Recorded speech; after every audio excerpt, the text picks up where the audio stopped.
ကျွန်တော်ပေါ့ပါဆိုရင်ညီလေး2ယောက်ရှိပါတယ်မင်္ဂလာပါညီလေးမင်္ဂလာပါโอเคအဲ့တော့ကျွန်တော်ဆက်သွားလိုက်ရအောင်လားကျွန်တော်ဒီမှာအကောင်းဆုံးကျွန်တော်တို့ဒီကစားရပစ္စည်းတွေအစုံရှိတဲ့ဟာကိုကျွန်တော်ပြပါပါတော့ပြပေးမှာဒီမှာလည်းပစ္စည်းစုံရှိအောင်ပြပါဒီဘက်ကပစ္စည်းဆိုလဲဒါလည်းကျွန်တော်ကစားလေးအစုံဆော့လို့ရအစုံနီးပါနော်ဒါပေမဲ့ဒီမှာလည်းပြည့်စက်ဆိုလဲကျွန်တော်အမျိုးစုံရှိတယ်အကောင်းဆုံးဆိုတဲ့ပစ္စည်းကိုကျွန်တော်သုံးပေးထားတယ်ကျွန်တော်ကျင်ပါတော့ဒါဧည့်သည်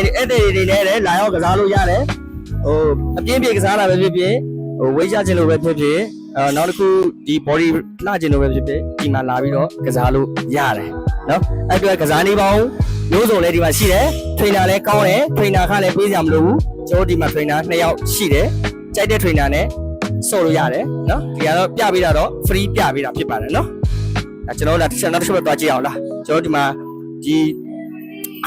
ကျင်ပစ္စည်းဆိုကျွန်တော်ဒါအစုံရှိတယ်ဒီတစ်ချက်ရိုက်ပြပေးဒီဘက်တစ်ဖက်ကျော်လုံးဒါဆိုကျွန်တော်တို့ပစ္စည်းအစုံရှိတယ်အကုန်ဆော့လို့ရတယ်ဗောနော်ဒါကျွန်တော်ဒီမှာလဲဟိုမနက်ပိုင်းတစ်ချိန်ညနေပိုင်းတစ်ချိန်ဖွင့်ပေးတာဖြစ်ပါတယ်နော်ကျင်မှာအားနာကြမလို့ပါဘူးပြောလို့ရပါတယ်ကျွန်တော်ကျင်မှာဒါ trainer ပြပေးနေတာလေးဆက်ပြပြလာကြည့်တာ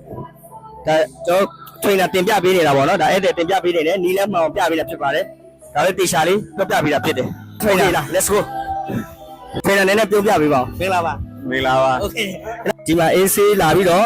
ဆော့ရင်းနဲ့ DJ နဲ့နားထောင်လို့ရတာဖြစ်ပါတယ်နော် okay